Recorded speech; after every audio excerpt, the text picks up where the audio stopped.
Tänane hommik algas meil juba varakult, kell 8:30 me kogunesime seirekomisjoniga koolimajja, rääkisime lahti oma päevaplaani, siis me jagunesimegi klassidesse, valisime erinevad tunnid just erinevate astmete järgi, et me näeksime ja oleks ülevaade erinevatest klassidest ja vanustest.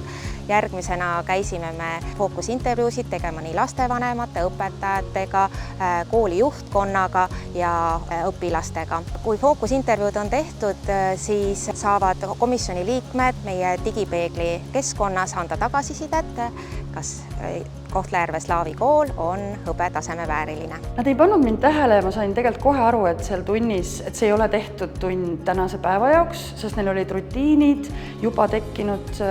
Neil on need elemendid, mis ma tunnis nägin, oli näha, et neid on pikaajaliselt kasutatud, et see tunni struktuur ja liikumispausid ja kõik need asjad olid nagu näha, et need on seal sees ja lapsed tunnevad ennast mugavalt ja neid ei häiri see, et keegi vaatab ja õpetajat ei häiri, et ta on nii, nagu ta on ja asjad juhtuvad nii, nagu nad juhtuvad, et ei seganud vist kedagi mina.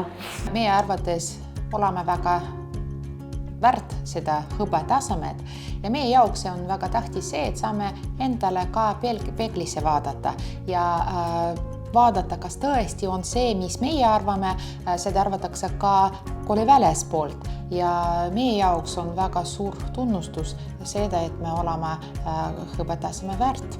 No ma arvan, see on kahele poolele kasulik. Üks pool on see, need, kes seired läbi viivad, need ise mõtlevad selle peale, aga kindlasti on see koolile ka, et kasulik, et see ettevõtlik kool peab olema kooli loomulik protsess, see peab olema nii loomulik, nii igapäevane, et ta ei tohi olla nagu mingi lisamaterjal või lisapingutus. Jah, kool peab ennast analüüsima ja mõtlema küll, et kas need mõõdikud, kõik, mis on paika pandud, kas need ka tegelikult näitavad seda aktiivsust. Aga ma usun, et kui kool ennast niimoodi analüüsib, siis tulevad need mõõdikud ka, sest eesmärgid on ju paigas.